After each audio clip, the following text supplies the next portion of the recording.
ኢትዮጵያ አሁን ከባድ አጣብቂኝ ውስጥ የገባች መስሏል። ከአስመራ የሚነፍሰው ንፋስ ባሩድ ይሸታል። እኛም ነቅተናል፣ ጉድጓድ ምሰናል ያሉት ኢሳያስ አፈወርቂ ሳይቀድሙኝ ልቅደም ብለው ጦራቸውን በአምስት ግንባር ማሰለፋቸው ሲሰማ የተዘጋጀ ያለው ኃይል እጅግ ያሰጋል ሲሉ ብዙዎች ጉዳዩን ይጠቅሳሉ። አስመራ ስልጣን ሊነጠቅ ነው በሚል የሞት ሽረት ትግል ውስጥ የገባች መስላለች። አዛውንቱ መሪ የኢትዮጵያ ጦርነት መንበራቸውን እንደሚነቀንቀው ቀድሞ ተረድተውታል። 200,000 የኤርትራ ጦር በአምስት ግንባር ክተት ታውጆበት እየተንቀሳቀሰ ይገኛል። ደጀን የሚባል የለም፣ አስመራ ጦር ግንባር ነው ያሉት ጀነራል ባጫ አሁን ኢሳያስ ቢሮ ውስጥም ስጋት እየፈጠረ መስሏል። በምስራቅ አፍሪካ ጦርነት በዘገየበት ፍጥነትም ከባድ ዋጋ ያስከፍላል። ዋናው ጥያቄ የትኛው የበለጠ ብዙ ዋጋ ያስከፍላል የሚለው ነው። ኢሳያስ ግን ለዚህ ምላሽ አለኝ ብለው ቅድሚያ ጦርነት መለኮስን የመረጡ መስሏል። መረጃውን በሰፊ ይዘነዋል። ቻናሉን ሰብስክራይብ በማድረግ እይታዎትን ይጀምሩ። ቪዲዮ ላይክ ማድረግ ቀዳሚ እርምጃ ይሁን። 50,000 እንድንገባ በሰብስክራይብ ይደግፉን። መልካም ቆይታ። በምዕራባዊ ትግራይ ከሱዳን ወሰን አቅራቢያ በትንሽ አካባቢዎች ተጀምሮ የነበረው ግጭት በፍጥነት ወደ ከፋና አደገኛ አቅጣጫ ተሸጋገረ መስሏል። የመከላከያና ህወሓት በከባድ መሳሪያ የታገዘ ውጊያ ያደረጉ ሲሆን ይህ በቀጠናው አገራት ውስጥም የድንጋጤ ማዕበል ፈጥሯል። ሆኖም ግን የሚሰማው የመድፍና የተኩስ ድምፅ የሚታየው በላይ አካል እንጂ የችግሩ ዋና ስር አይደለም ይላሉ። ከዚህ ክስተት በስተጀርባ በርካታ የደህንነት ተንታኞችና የአገራት ይፋዊ መግለጫዎች እንደሚያመላክቱት ከሆነ የኤርትራው ፕሬዝዳንት ኢሳያስ አፈወርቂ አገራቸውና አጋሮቻቸውን ኢትዮጵያን በአንድ ጊዜ በበርካታ ግንባሮች ለመጋፈጥ ያስቻላቸው ሰፊ ስትራቴጂ ዘመቻ እንደተፈጠረ ይነሳሉ።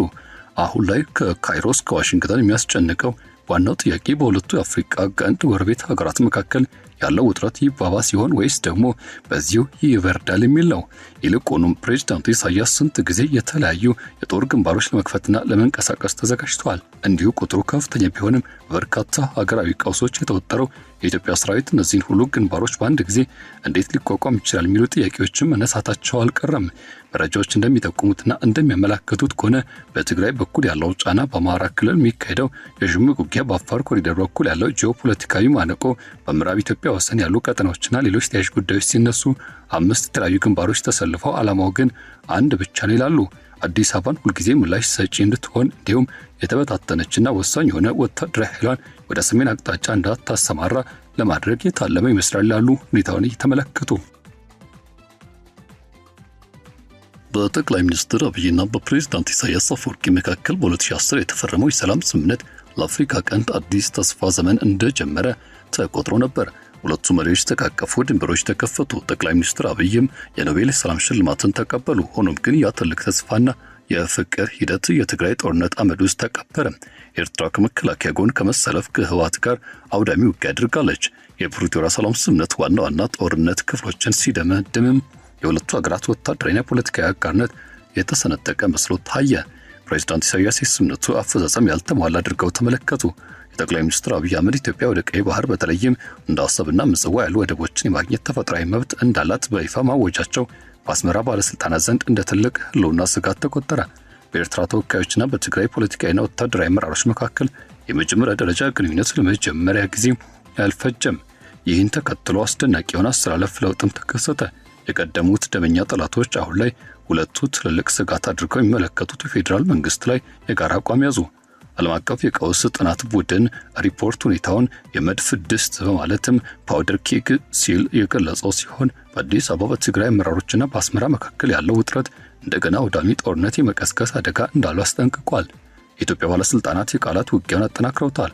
ለተባበሩት መንግስታት ድርጅት በተጻፈ ደብዳቤ የኢትዮጵያ ውጭ ጉዳይ ሚኒስትር ኤርትራና ህወሓት የተቀናጀ ጦርነት ለማካሄድ ሴራ እያሴሩ እንደሆነ፣ ታጣቂ ቡድኖቹ መደገፍ፣ ማደራጀትና በመምራት ላይ በመንቀሳቀስ እንደሚገኙ በይፋ ከሷል። በስትራቴጂካዊ ዝምታቸውና በውክልና ኃይሎች በመጠቀም የሚታወቁት ፕሬዝዳንት ኢሳያስ አሮጌውን የጦርነት ስልታቸውን ከአዲሱ የቀጠና እውነታ ጋር አጣጥመውታል።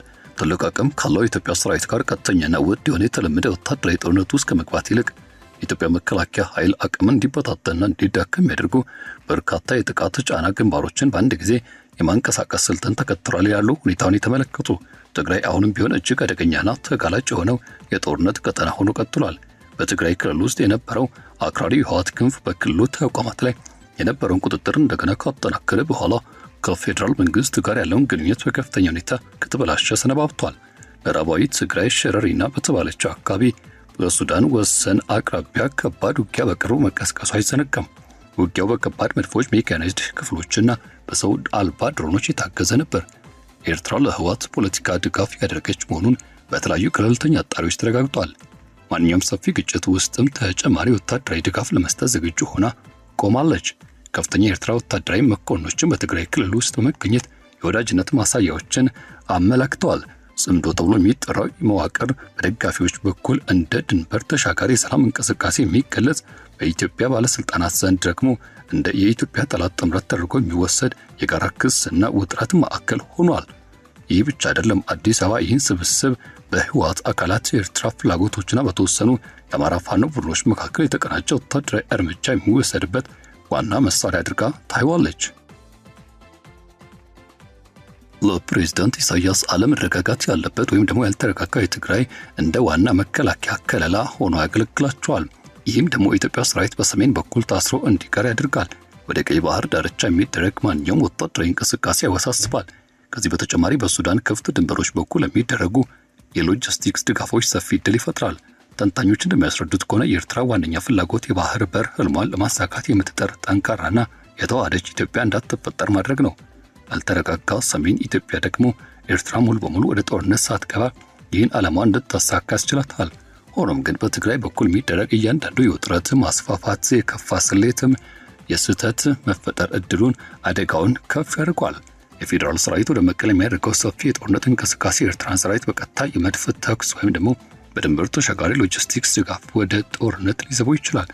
በተቃራኒው ደግሞ በውጭ ድጋፍ የታገዘው የህወሓት ኃይል ወደ ምዕራብ የሚያደርገው ስኬታማ ግስጋሴ የድሮኖቹና እንዲሁም ደግሞ የጦርነት ግንባሮች እንደገና መክፈት ሰፊ ቀጠናዊ ጣልቃ ገብነት ሊይዝም ይችላል። የሚቀጥለው የመድፍ ተኩስ ልውውጥ አካባቢው የታጠቁ ኃይሎች የሚጫወቱበት ቀጠና ሆኖ እንደሚቀጥል ወይም ደግሞ ወደ ተለመደው አገራዊ ጦርነት እንደሚሸጋገር የሚወስን ነው። ሌላኛው ግንባር ደግሞ ኢሳያስ ያነሱት የአማራ ክልል ነው። በትግራይ የሰሜኑ ዋነኛ ስጋት ተደርጋ ከተወሰደች የአማራ ክልል ደግሞ የኢትዮጵያን ትኩረት ለሁለት የመክፈል አቅም ያለው ሁለተኛ ወሳኝ የጦርነት ግንባር ነው ብለው ያምናሉ። በትግራይ ጦርነት ወቅትም የፌዴራል መንግስት አጋር የነበሩት እነዚሁ ታጣቂዎች ወደ ሀገራዊ መዋቅር ጥምረት እንዲገቡ የታቀደው መርሃ ግብር የተቃወሙት በአዲስ አበባ ያለው መሳሪያቸውን አነሱ። እነዚህ ታጣቂዎች ከባድ ወታደራዊ እርምጃዎች ማካሄድና የፖለቲካ አጀንዳዎች ማስፋትን በማዕከላዊ መንግስት ላይ ከባድ የተባለ ፈተና ደቅኗል ይላሉ። ይህን ጉዳይ ተመለከቱ። በጥቅምት የተጻፈው የዲፕሎማሲ ደብዳቤ በሰሜን ወሎ ግስጋሴ ያደረጉትና በወልዲያ አቅራቢያ ወታደራዊ እንቅስቃሴ ለመጀመር የሞከሩት የፋኖ ኃይሎች ኤርትራ በፋይናንስና በቁሳቁስ እንደደገፈች ይገልጻል። ገለልተኛ ሪፖርቶች እንደሚያመለክቱት በተወሰኑ የፋኖ ክፍሎችና በኤርትራ ጦር መካከል የቆየ የስልጠና ግንኙነት አለ። ይህም በሰሜን በኩል የሚታየው ድብልቅ ጫና ኤርትራ ኢሳያስን ሊያሳኩ የሚፈልጉት ዋነኛ የአቅም ማዳከሚያ ስልት ነው። በሁለቱ ትግራይና በአማራ ኃይሎች መካከል የሚሰነዘሩ ጥቃቶች ለመከት የሚጠር ሰራዊት ለድንበር ጥበቃ ወይም ደግሞ ወደ አሰብ ለሚደረግ ማንኛውም መላምታዊ ወታደራዊ እንቅስቃሴ የሚኖረው አቅም በእጅጉ አነስተኛ ነው ብለው ያምናሉ። የቀጠናው ደህንነት ተንታኞች ይህን አካሄድ ደግሞ የታወቀው ውክልና ኃይሎችን የመጠቀም ጦርነት ስልት ፕሮክሲ ዋርፌር አድርገው ይገልጹታል። ማለትም ታዋቂው እንዲሁም ደግሞ በዚህ ሂደት አገራዊና ውስጣዊ ክፍፍል እንድትወጠር ማድረግ የውጭ ፍላጎቶች ማሳካት እንድትችል በር ይከፍታል።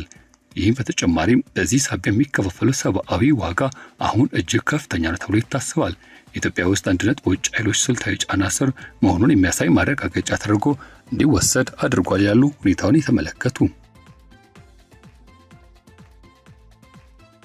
የአፋር ኮሪደር ግንባር 3 ተብሎ ተሰይሟል። ሶስተኛው ግንባር በአፋር ክልልና በኢትዮጵያ ቀይ ባህር በሚያገናኙት አደገኛ የሰሜን ድንበር ላይ ይገኛል። ኤርትራ አሁንም እንደ ኢሮብና ሽራሮ ባሉ አወዛጋቢ የድንበር አካባቢዎች ላይ ወታደራዊ ተጽዕኖ አላት ተብሎ ይታሰባል። የአፋር ኮሪደር በስትራቴጂካዊ ሁኔታ ውስጥም እጅግ ወሳኝ ነው። ማንኛውም የኢትዮጵያ ወደ አሰብ የሚያደርገው እንቅስቃሴ በአፋር ግዛት በኩል የሚያልፍ ወይም የአፋርን ግዛት ቁጥጥር የሚጠይቅ ነው። በሁለቱ ድንበር ወገኖች በኩል የሚደረጉ ወታደራዊ ዝግጅቶች ሲካሄዱ ቆይተዋል። ኤርትራዊ ሰራዊት ቅስቀሳ ያደረገች ሲሆን ኢትዮጵያ ደግሞ ሰራዊቷን እንደገና አደራጅታ አሰማርታለች ተብሎ ይታለማል። የአካባቢው ጂኦግራፊ አቀማመጥ አጭር ጊዜ ተከላካይ የሆነችው ኤርትራን የሚደግፍ ቢሆንም የሚተላለፈው ፖለቲካዊ መልእክት ግን ግልጽ ነው። ኢትዮጵያ ወደ ቀይ ባህር የመድረስ ፍላጎቷን የማይቀለበስ መሆኑን በተደጋጋሚ ገልጻለች። አስመራ ደግሞ ከግብጽ ጋር ያላትን ግንኙነት ማጠናከር የቀይ ባህር ደህንነት የባህር ዳርቻ ሀገራት ብቻ እንደሆነ በይፋ ተናግራለች። በዚህ ግንባር ፕሬዝዳንት ኢሳያስ ስትራቴጂ ሁለት መልክ አለው። ማንኛውም የኢትዮጵያ ግስጋሴ ለመግታት የሚያስችል በቂ ሰራዊትና አካባቢ ግንኙነት በመስራት፣ በሌላ በኩል ደግሞ የውጥረት ስጋትን መጠቀም፣ ዲፕሎማሲያዊ ጫና ከፍ ማድረግ የሚሉት ናቸው። በአፋር ክልል የሚከሰት ትንሽ አጋጣሚ በፍጥነት ወደ ሰፊ ጦርነት ሊያድግ ይችላል። ይህ ቀጠና በአሁኑ ወቅትም ከትግራይ ወይም ከአማራ ክልል በተረጋጋና በዚያ ሂደት ውስጥም ቢሆን ከሁሉም በላይ ግን እጅግ ስሜታዊ በሆነው አገራዊ ባህር በር ፍላጎት ላይ የተደቀነ ነው። አራተኛው ግንባር የምዕራብ ቤንሻንጉል ጉሙዝና ሌሎቹ ናቸው። ይህው ግንባር ታዲያ አነስተኛ ወታደራዊ ግጭት የሚታይበት ቢሆንም ሌላው ሀገራዊ አደጋ ግን አነስተኛ አይደለም ይላሉ ምንጮች። ቤንሻንጉል ጉሙዝን ጨምሮ የኢትዮጵያ ምዕራባዊ ክፍሎች ከሰፊው የሱዳን ጦርነት ጋር ተያይዘዋል። ኢትዮጵያ ለሱዳን ፈጣን ድጋፍ ኃይሎች ድጋፍ ታመቻቻለች የሚል ክስ የቀረበባት ሲሆን ኤርትራ ደግሞ ከሱዳን አገራዊ ሰራዊት ጋር የጠበቀ አጋርነት መስርታለች። እነዚህ ተቃራኒ አቋሞች በምዕራባዊ ድንበር አቅራቢያዎች ላይ ተጨማሪ ውጥረትን ፈጥረዋል። በኦሮሚያ ክልል የሚንቀሳቀሰው የኦሮሞ ነጻነት ሰራዊት ስም የሚያካሂደው እንቅስቃሴና ታጣቂ ቡድኑ ሁኔታውን ይበልጥ ያወሳስቡታል። ሪፖርቶች እንደሚያመለክቱት በፌዴራል መንግስቱ ላይ በተነሱ አካላት መካከል አነስተኛ ቅንጅት ወይም ደግሞ የጋራ ፍላጎት ሊኖር የሚችል ሲሆን ይህም በውጭ አካላት ድጋፍ ሊጠናከር ይችላል። በኦሮሚያም በጋምቤላ የኤርትራ ቀጥተኛ ጣልቃ ገብነት ከሰሜን ይልቅ አነስተኛ ተጽዕኖ ያለው ቢሆንም የተደራረቡ አነስተኛ ጫናዎች ግን ተመሳሳይ ስትራቴጂካዊ ዓላማ ያገለግላሉ ተብሎ ይታሰባል። በድንበር ተሻጋሪ መልኩ የተቃዋሚ ኃይሎችን መደገፍ ጥበብን ለረጅም ጊዜ ሲተገብር ለቆዩት እንደ ፕሬዝዳንት ኢሳያስ ላለ መሪ እነዚህ የጎንዮሽ ቀጠናዎችም ትላልቅ የኤርትራ ሰራዊት ክፍሎችን ሳያሰማሩ የኢትዮጵያን ሀገራዊ አንድነት ለመንቀሳቀስና ብሎም በእነሱ አቅጣጫ ለመቅረጽ ያስችላቸዋል ሲሉ ሁኔታውን የሚገልጹ ተበራክተዋል። የቀጥታ ድንበርና የቀይ ባህር ግጭት አምስተኛው ግንባር ነው። ይህው ግንባር ታዲያ እጅግ አደገኛ ግንባር፣ ቀጥታ ወታደራዊ ግጭት አለው ይላሉ። የኤርትራ ሰራዊት አነስተኛ ቢሆንም ከኢትዮጵያ ሰፊ ምድር ሰራዊት ጋር ሲነጻጸር ከ200 ሺህ በታች እንደሆነ ይገመታል። ልምድ ያለው ከፍተኛ ዝግጅት ያደረገና የከበባ አስተሳሰብን ባልተወ አመራር የሚመራ ነው። በኤርትራ ስትራቴጂክ ኃይል ማድረጋቸውን ጨምሮ የተለመዱ ወታደራዊ አማራጮች አሁንም በጠረጴዛ ላይ እንዳሉ በሰፊው የሚያሳዩና የሚያመላክቱ ሆነው መገኘታቸው አልቀረም። ፕሬዝዳንት ኢሳያስ ከግብጽ ጋር ያላቸውን ስትራቴጂካዊ ግንኙነት ያጠናከሩ ሲሆን ከፍተኛ ደረጃ ጉብኝቶች ማድረግ፣ የቀይ ባህር ደህንነት በተመለከተ የባህር ዳርቻ ያልሆኑ አገራትን ፍላጎት የሚያስቀይር የጋራ አቋም ይዘዋል። ከሱዳን ሰራዊት አካላት ጋር የሚደረገው ቅንጅት ደግሞ ሁኔታውን ይበልጥ ያወሳስበዋል። የኢትዮጵያ ባለስልጣናት የኤርትራን እንቅስቃሴ አገራዊ ሉዓላዊነትን የሚጋፋና ሕጋዊ ራስን የመከላከል እርምጃ የሚጠይቅ እንደሆነ ገልጸውታል። በቀደሙት ጦርነቶች ያልተወሰኑ መስመሮችም ያሉት ድንበሩ በርካታ ሊቀሰቀሱ የሚችሉ የግጭት ነጥቦችን ይዟል ይላሉ ብዙዎች። የቀጠናው አካላት አደጋውን ይበልጥ ያጎሉታል። በግብጽ፣ ኤርትራ እንዲሁም ደግሞ በቀይ ባህርና በአባይ ጉዳዮች ላይ መወገን የሱዳን እርስ በርስ ጦርነትና የባህር ሰላጤው ሀገራት በባህር ደህንነት ላይ ያላቸው ፍላጎት የተወሳሰበ ፖለቲካ ሜዳ ፈጥሯል። በአምስቱም ግንባሮች ላይ የሚደረግ አንድ የተሳሳተ እንቅስቃሴ ሰፊ ጥፋትን ያስከትላል። በትግራይ ያለው ውጊያ ከነሐሴ መጀመሪያ ግጭቶች በኋላ ጊዜያዊ እረፍት ያየ ቢሆንም የትኛው ወገን ሙሉ በሙሉ ሰራዊቱን አላነሳም። የፋኖ እንቅስቃሴ ቀጥሏል። ዲፕሎማሲ ግንኙነቶች የተገደቡ ይመስላሉ። የዓለም አቀፍ ቀውስ ጥናት ቡድን ሌሎችም ተከታታይ አካላት ዋና ዋና ቅሬታዎችን ለመፍታት ከጀርባ የሚደረግ ዲፕሎማሲያዊ አካሄድ እንዲደረግ ጥሪያቸውን ማቅረባቸውን ቀጥሏል። ማለትም የኢትዮጵያ የባህር በር ፍላጎትና የኤርትራ ሉዓላዊ ስጋት። አምስቱ ግንባሮች መዋቅራዊ ሂደቱን በአስመራ በይፋ የታወጀ የኤርትራ ወታደራዊ ፖሊሲ አይደለም።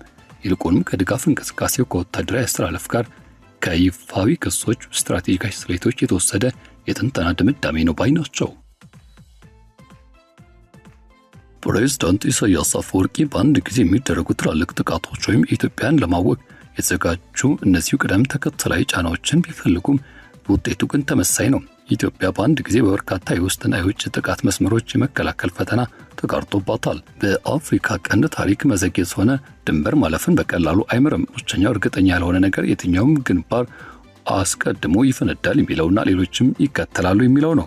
የትግራይ ተራሮች፣ አማራ ሜዳዎች፣ አፋር ኮሪደሮች፣ የምዕራብ አቀራረቦችና ረዥሙ አወዛጋቢ ድንበር ሁሉም ተዘጋጅተው ቆመዋል።